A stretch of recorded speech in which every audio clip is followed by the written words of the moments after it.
shoulder, off.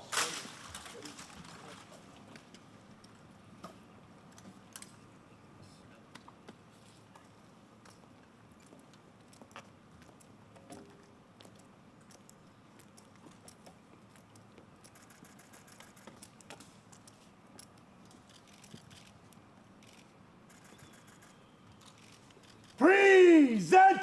Present! Off!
Order! Right shoulder, off!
And you've been watching President Biden lay a wreath at the tomb of the unknown soldier in Arlington National Cemetery. We're going to take a quick break. You're streaming CBS News. CBS News Sunday Morning with Jane Pauley on CBS.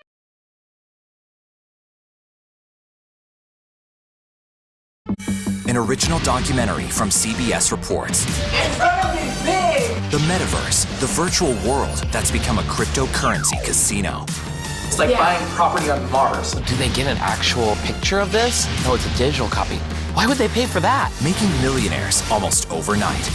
We made more than $1 million in crypto last year. I have no idea how much money I have made over the past year. That's like, wow. Big rewards, There's gold in them, there hills, as they say. bigger risks. The market's down, but it's going to bounce back. It's crypto. Is it a gold rush or fool's gold? It's our metaverse, our story. Peace out, y'all. An original documentary from CBS Reports. Stream now. I'm Nora O'Donnell in our nation's capital. We're here at the White House with the President of the United States. Thanks for having me. I appreciate it. We've never done an interview like this before. That's correct. Tonight, a congressional investigation sparked by reporting from CBS News. What's your message to consumers? They need help now. Tell him I feel it. The CBS Evening News with Nora O'Donnell from Washington, D.C. on CBS and streaming on Paramount Plus. We will witness yet another moment in history. This week on 60 Minutes. That's incredible. The 60 Minutes. 60 minutes. 60 minutes. Are you ready for some tough questions? Let me ask you this. You know how this sounds. What's your response to that? 60 Minutes Sundays on CBS. The threat of severe weather and dangerous tornadoes is expected to last. Let's get the forecast from our partners at the Weather Channel. Here we are in our virtual view. Now 6 feet of water, imagine that. Cars that can act like battering rams. These hyper-realistic simulations show you what the weather will look and feel like before it happens. This is our virtual view, what it actually looks like. Those are some of the best graphics I've seen. Spare no expense, Gail. We experience the weather in a whole new way. Go to the ends of the earth Right now. We got something crazy. and reach for the stars. Here we are. Yes, it's my comeback.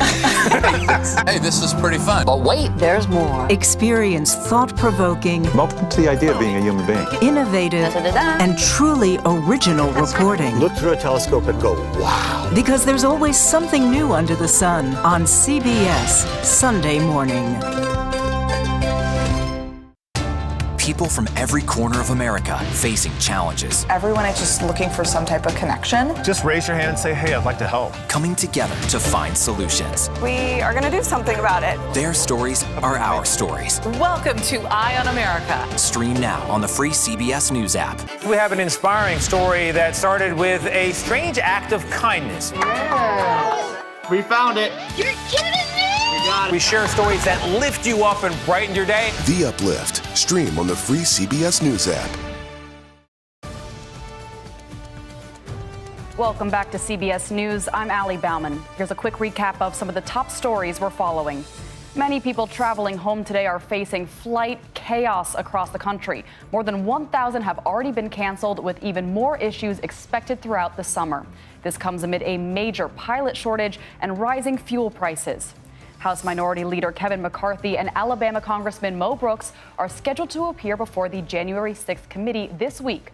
Lawmakers are demanding answers from top Republicans who were close to former President Trump when the attack happened. The Justice Department will investigate law enforcement's response to the Uvalde school shooting. This comes as Texas authorities face growing criticism and outrage for failing to confront the gunman sooner. And on Capitol Hill, a bipartisan group of lawmakers are trying to work together on gun control legislation. But it's unclear if we'll see any real changes. Let's bring in Daryl Miller to talk more about gun law reforms. He's a professor of law at Duke Law School and the co-faculty director of the Duke Center for Firearms Law. Daryl, welcome. Thank you for having me. Now, there have been at least 12 mass shootings in the U.S. since Friday. That's according to the Gun Violence Archive. And yet the Supreme Court seems poised to expand Second Amendment rights in the country. So explain what's being considered in the highly anticipated ruling in the gun rights case out of New York.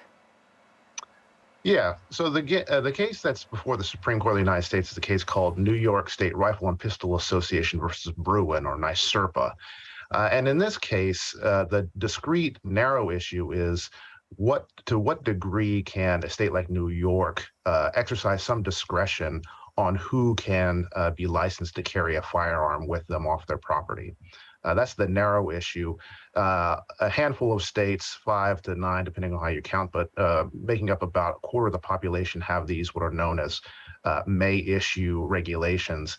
And that's the narrow issue in the NYSERPA case.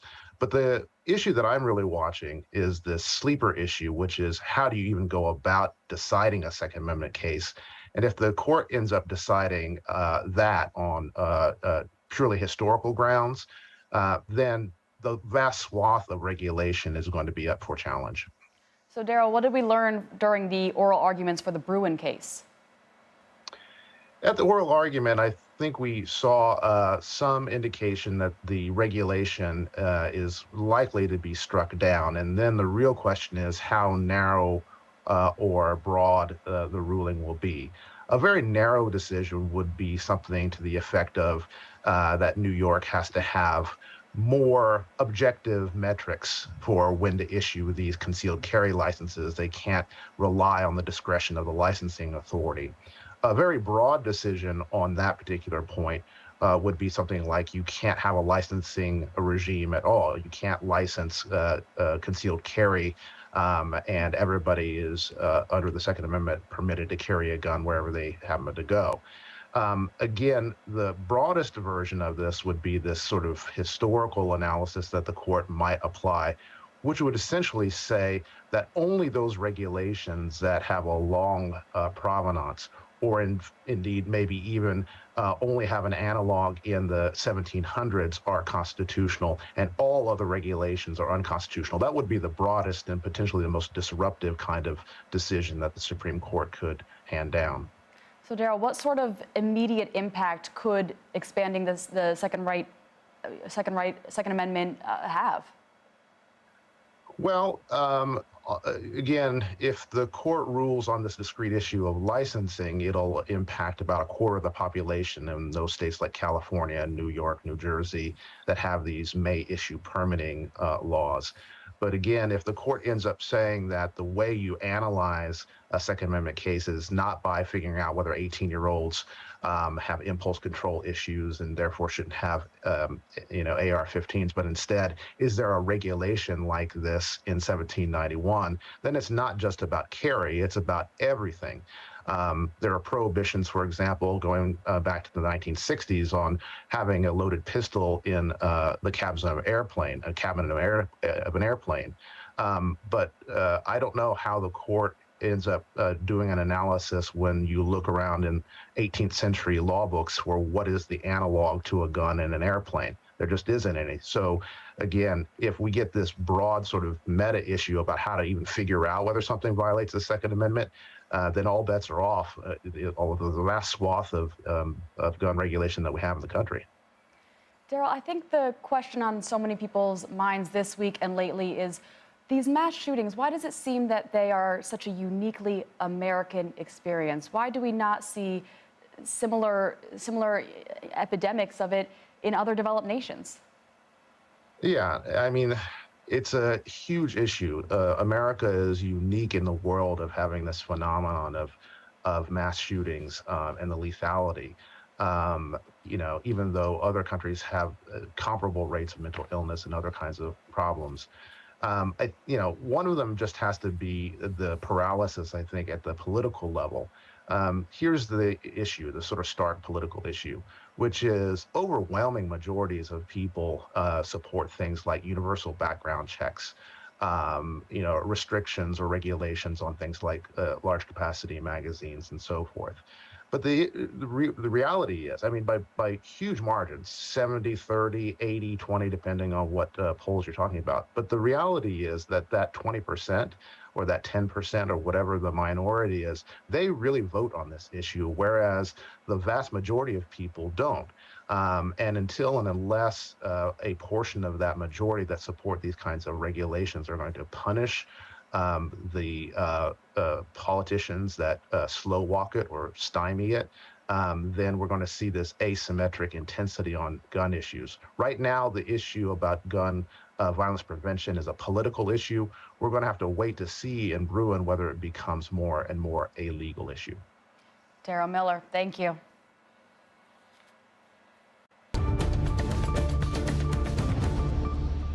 Russia is using devastating firepower to try to push back Ukrainian defenses in Kharkiv. President Volodymyr Zelensky visited the city yesterday in his first official trip to the eastern part of Ukraine since the war began. This comes as President Joe Biden is drawing a line about what the U.S. will provide to the war-torn country. We're not going to send to Ukraine rocket systems that can strike into Russia. MTS Tayab reports. Well, Ukraine's prime minister says 10 times more civilians have been killed than military personnel since the start of the invasion. And with Russian forces advancing in the eastern Donbass, the fear is that number will only rise. Street by street, village by village, Russian forces are seizing more and more territory as they try to conquer the eastern Donbass region. Ukrainian troops are outnumbered 7-1 here as Moscow's siege tactics overwhelm several areas. But there's no greater reminder of the horrors this war has already inflicted than in Mariupol. New video appears to show mass graves as far as the eye can see. A pain unbearable for the few who remain there. But in a show of strength and determination, Volodymyr Zelensky was on the ground in Kharkiv, Ukraine's second largest city, recently wrestled back from Russia. The president hasn't been seen outside the Kyiv region since Russia's invasion began over 3 months ago, and was greeted with near total devastation. But as Russia wages its war of attrition, Ukraine has a secret weapon: its people. These women are stitching together body armor vests for the front line. Sergei Milyutin is deputy mayor of Kryvyi Rih. Everyone here has loved ones in the military, he says, and so we're careful to make things as high quality as possible. So in a way, this is a labor of love for the people who make these materials. Absolutely. How most Ukrainians feel about Vladimir Putin couldn't be clearer. This gravestone stands outside another volunteer center where we meet Oleg Zaboyak, who takes us around the facility and shows us camouflage made for sniper using household plastics, as Zaboyak demonstrates. Well, you make a very convincing sniper. Hello. Hello. But it's here some of the most useful work is being done. These women weave together camouflage netting to be used in the battlefield, says volunteer Valentina Kravda. Really, you're all just doing anything you can to help. Absolutely, she says. I've been working here for 3 months without a single day off because we need to do this. One person remains unaccounted for after a plane crash in Nepal that killed 22 people Sunday. The plane crashed into the side of a mountain in northern Nepal. The flight was supposed to last only 20 minutes, but lost contact with air traffic control 5 minutes before it was due to land at a popular pilgrimage site. 21 bodies have been recovered so far. We're going to take a short break, but now is a good time to remind you you can stay up to date by downloading our CBS News app. Stay with us. You're streaming CBS News, always on. CBS News Sunday Morning with Jane Pauley on CBS.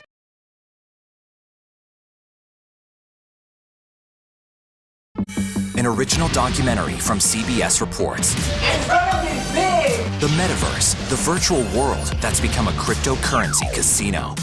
It's like buying property on Mars. Do they get an actual picture of this? No, it's a digital copy. Why would they pay for that? Making millionaires almost overnight. We made more than $1 million in crypto last year. I have no idea how much money I have made over the past year. That's like, wow! Big rewards. There's gold in them there hills, as they say. Bigger risks. The market's down, but it's gonna bounce back. It's crypto. Is it a gold rush or fool's gold? It's our metaverse, our story. Peace out, y'all. An original documentary from CBS Reports. Stream now. I'm Nora O'Donnell in our nation's capital. We're here at the White House with the President of the United States. Thanks for having me. I appreciate it. We've never done an interview like this before. That's correct. Tonight, a congressional investigation sparked by reporting from CBS News. What's your message to consumers? They need help now. Tell him I feel it. The CBS Evening News with Nora O'Donnell from Washington, D.C. on CBS and streaming on Paramount Plus. We will witness yet another moment in history. This week on 60 Minutes, That's incredible. The 60 Minutes. 60 minutes. 60 minutes. Are you ready for some tough questions? Let me ask you this. You know how this sounds. What's your response to that? 60 Minutes Sundays on CBS. The threat of severe weather and dangerous tornadoes is expected to last. Let's get the forecast from our partners at the Weather Channel. Here we are in our virtual view. Now 6 feet of water, imagine that. Cars that can act like battering rams. These hyper-realistic simulations show you what the weather will look and feel like before it happens. This is our virtual view, what it actually looks like. Those are some of the best graphics I've seen. Spare no expense, Gail. We experience the weather in a whole new way. Go to the ends of the earth. Right now. We got something crazy. And reach for the stars. Here we are. Time. Yes, it's my comeback. Hey, this is pretty fun. But wait, there's more. Experience thought-provoking, Welcome to the idea of being a human being. innovative, and truly original reporting. Look through a telescope and go, wow. Because there's always something new under the sun on CBS Sunday morning.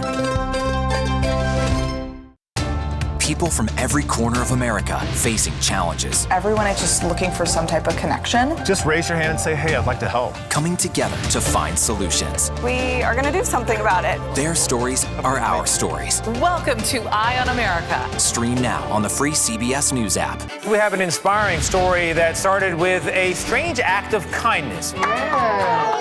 We found it. You're kidding me! We share stories that lift you up and brighten your day. The Uplift. Stream on the free CBS News app.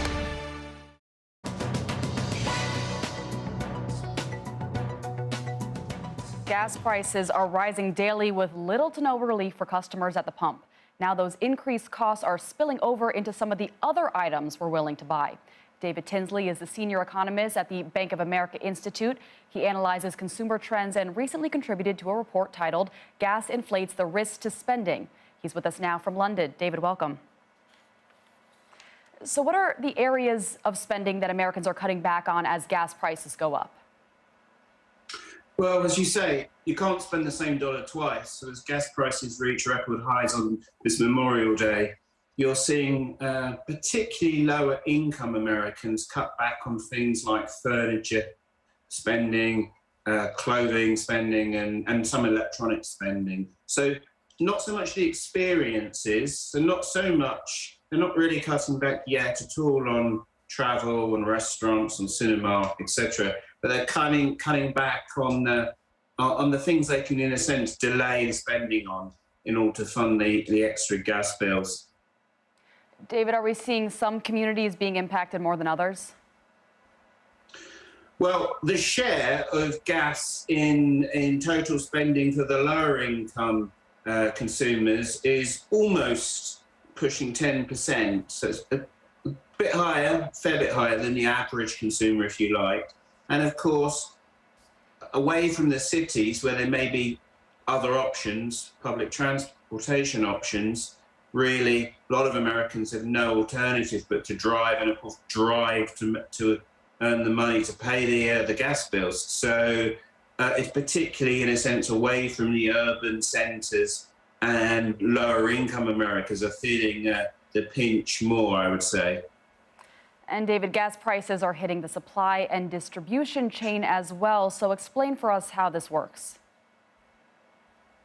Well, of course, these gas prices are also being paid by firms, and in order to cover those costs and still make some profit, they're also increasing their prices. So when you look at overall US consumer price inflation, really what you're seeing is the oil price rising, but that also really broadening out into lots of other goods prices. So, when you look at the price of all sorts of things in the store, and indeed online, you'll see the average American will be very aware of price rises right now. Now, David, is there a way to break the cycle of rising gas prices depressing the demands on other goods? Well, one way is for the gas price to fall, of course, and we're waiting on some kind of break in geopolitical tension, or perhaps global demand for oil cooling. That may take the edge of gas prices. And then those kind of spillover effects from gas price onto broader consumer prices, that's in a sense exactly what the Federal Reserve's trying to tackle by raising interest rates. So, but even that takes time to have an impact. So really, right now it's difficult. And it will take some time for the inflation story to play out and for the consumer to feel in better shape. I mean, one thing to add to this is that the labour market is very hot in the US. and wage rises, so, averaging between 5 and 10%. And if you change job, you may even get more than that. So there is some offset for consumers, but obviously right now, these higher gas prices and higher food prices are very kind of transparent. They're very in your face. And so it is impacting people's sentiment, particularly, I think. It definitely is impacting people's sentiment. David Tinsley, thank you very much. Thank you. And we'll have much more news and headlines coming up after the break. You're streaming CBS News. CBS News Sunday Morning with Jane Pauley on CBS.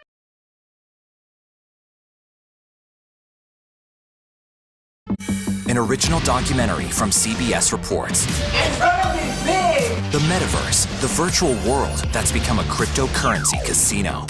It's like buying property on Mars. Do they get an actual picture of this? No, it's a digital copy. Why would they pay for that? Making millionaires almost overnight. We made more than $1 million in crypto last year. I have no idea how much money I have made over the past year. That's like, wow! Big rewards. There's gold in them, there are hills, as they say. Bigger risks. The market's down, but it's gonna bounce back. It's crypto. Is it a gold rush or fool's gold? It's our metaverse, our story. Peace out, y'all. An original documentary from CBS Reports. Stream now. I'm Nora O'Donnell in our nation's capital. We're here at the White House with the President of the United States. Thanks for having me. I appreciate it. We've never done an interview like this before. That's correct. Tonight, a congressional investigation sparked by reporting.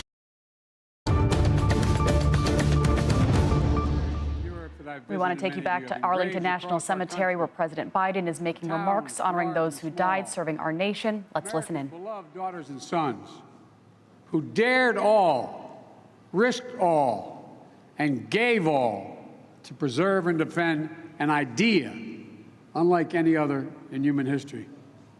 The idea of the United States of America. And today, as a nation, we undertake a sacred ritual to reflect and remember, because if we forget the lives that each of those silent markers represent, mothers, fathers, siblings, spouses, children, if we forget what they sacrificed, what they made, so that our nation might endure, strong, free, and united, then we forget who we are. Who we are.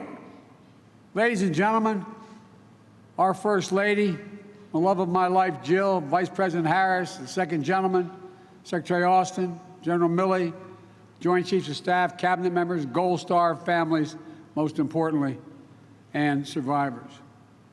Today, we renew our sacred vow. It's a simple vow, to remember, to remember. Memorial Day is always a day where pain and pride are mixed together. We all know it sitting here. Jill and I know it. Today's the day our son died. And folks, for those who've lost a loved one in the service of our country, if your loved one is missing or unaccounted for, I know the ceremonies reopen that black hole in the center of your chest that just pulls you in, suffocates you. I said 7 years ago today, our son, Major Bo Biden, took his last breath with Walter Reed. Major in Delaware Army National Guard, he insisted on deploying to Iraq with his unit for a year when he was Attorney General. Came home a decorated soldier, Bronze Star, Legion of Merit, Delaware's Conspicuous Service Cross. He didn't die in the line of duty. He came home from Iraq with cancer. It was horrific cancer that stole us from him. Stole him from us. But still, it always feels to me on Memorial Day, I see him, not as he was the last time I held his hand, but the day I pinned his bars on him as a second lieutenant. I see him with me down at the Delaware Memorial Bridge, hugging all the Gold Star families. Days like this bring back before your eyes their smile and their laugh. The last conversation you had, each of you know it, the hurt can be overwhelming. But for so many of you, as is with Jill and me, the hurt is wrapped around the knowledge that your loved one was part of something bigger than any of us. They chose a life of purpose. Sounds corny, like a Memorial Day speech, but I mean it from the bottom of my heart. They chose a life of purpose. They had a mission. And above all, they believed in duty. They believed in honor. They believed in their country. And still today, we are free because they were brave. We live by the light of the flame of liberty that they kept burning. And so a part of them is still with us no matter how long ago we lost them. As hard as it is for many to believe, especially those whose loss is still raw, I promise you the day will come when the memory of your loved one, your patriot, will bring a smile to your lip before it brings a tear to your eye. That's when you know you're going to make it. Today, American service members stand watch around the world. And as many of you know, at often a great personal risk. And this Memorial Day, we know the memory is still painful of all the fallen who lost their lives during the last 2 decades in combat. Each of them leaving behind a family, a community, hearts broken by their absence, and lives that will never be the same. We see in the hundreds of graves here in Section 60 at Arlington, reminder that there's nothing low risk or low cost about war for the women and men who fight it. 7,054 American military members gave their lives over 20 years of our Iraq and Afghan conflicts. Untold others died of injuries and illness connected to their service in these wars. And the enduring grief borne by the survivors is the cost of war that will carry as a nation forever. And so, to every Gold Star family, to every survivor and family member and caregiver, this grateful nation owes you as well as the mercy you lost. And we can never repay the sacrifice. But we will never stop trying. We'll never fail in our duty to remember. With their lives, they bought our freedom. And so with our lives, we must always live up to their example, putting service before self, caring for our neighbors as ourselves, working fervently to bring our union just that much closer to fulfilling the founding creed. As the Secretary said, that all women and men are created equal. I've often said that as a nation we have many obligations, but the only one that is truly sacred, the only truly sacred obligation we have is to prepare and equip those women and men we send into harm's way and care for them and their families when they return home and when they don't. This is an obligation that unites Americans. It brings us together to make sure the women and men who are willing to lay down their lives for us get the very best from us in return. I want to acknowledge that we're making progress in key areas like comprehensive bipartisan legislation that is advancing in Congress that will deliver health care services and benefits to veterans and their survivors impacted by toxic exposures. We don't know how many Americans and service members may have died because of what they were exposed to on the battlefield. Toxic smoke from burn pits near where they were based. Burn pits that incinerated with the wastes of war, medical and hazardous material, jet fuel, and so much more. But we have a duty to do right by them. And I'm determined to make sure that our brave service families and members that served alongside them do not wait decades for the care and benefits that they deserve. And that's why we're working so hard to find out what the facts are. Where we can still save lives, we have to act. All of us also have a duty to renew our commitment to the foundational values of our nation in their honor. For those are the values that have inspired generation after generation to service. On Friday, I spoke at the graduation and commissioning ceremony of the U.S. Naval Academy. I had an opportunity to do it the night before as well. It was a remarkable experience again, an honor. Looking out at those young men and women, newly commissioned officers, embarking on a life of service, they hold before them the example of the heroes who have gone before them, many of your family members. Heroes who've answered duty's call at Lexington, Concord, Antietam, and Gettysburg. Belleau Woods, the Battle of the Bulge, the Korean and Vietnam and Afghanistan, Iraq, and so many other places around the world. So many of whom never returned home, including the legacy of all those held prisoners of war or who are still missing in action. To be here today, soon after that joyful celebration at the Academy, is a bracing reminder of all that we ask of our service members and their families. For it's on the strong shoulders and noble spirits of our service members that our freedom is built, our democracy is sustained. And in this moment, when a war of aggression is once more being waged by Russia to snuff out the freedom, the democracy, the very culture and identity of neighboring Ukraine, we see so clearly all that's at stake. Freedom has never been free. Democracy has always required champions. Today, in the perennial struggle for democracy and freedom, Ukraine and its people are on the front lines fighting to save their nation. But their fight is part of a larger fight that unites all people. It's a fight that so many of the patriots whose eternal rest is here in these hallowed grounds were part of.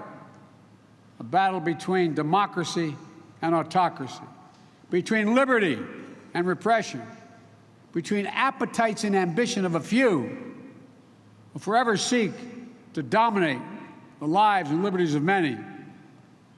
A battle for essential democratic principles, the rule of law, free and fair elections, freedom to speak and write and to assemble, freedom to worship as one chooses, freedom of the press, principles that are essential for a free society.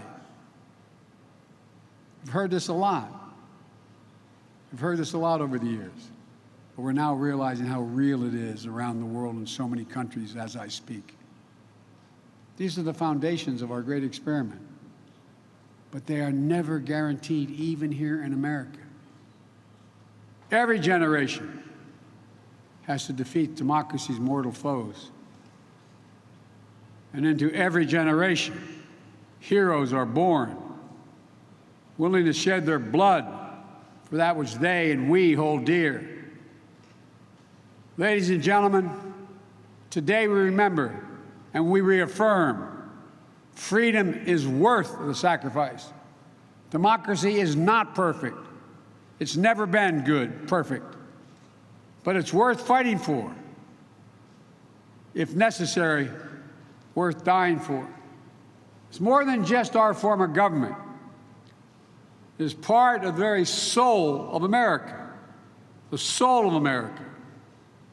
Our democracy is our greatest gift as a nation, made holy by those we've lost along the way. Our democracy is how we undertake the constant work of perfecting the union. And we have not perfected it, but we've never stopped trying, of opening the doors wider of opportunity and prosperity and justice for people everywhere.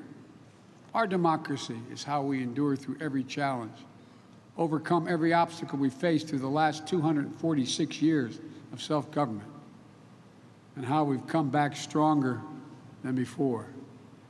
We must never walk away from that. We must never betray the lives laid down to make our nation a beacon to the world, a citadel of liberty and justice for everybody. This is the mission of our time.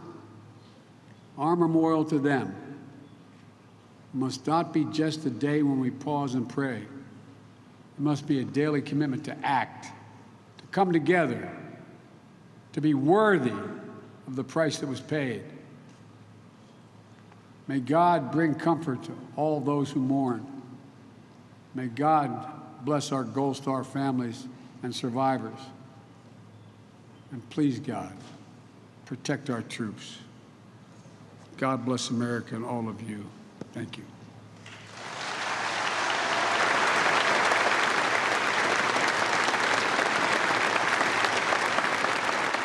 And you've been listening to President Biden's remarks at Arlington National Cemetery, honoring those who died serving our nation. We're going to take a quick break now. You're streaming CBS News. Ladies and gentlemen, please stand. CBS News Sunday Morning with Jane Pauley on CBS.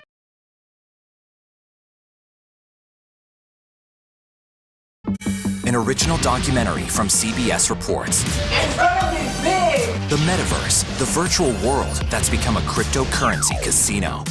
It's like buying property on Mars. Do they get an actual picture of this? No, it's a digital copy.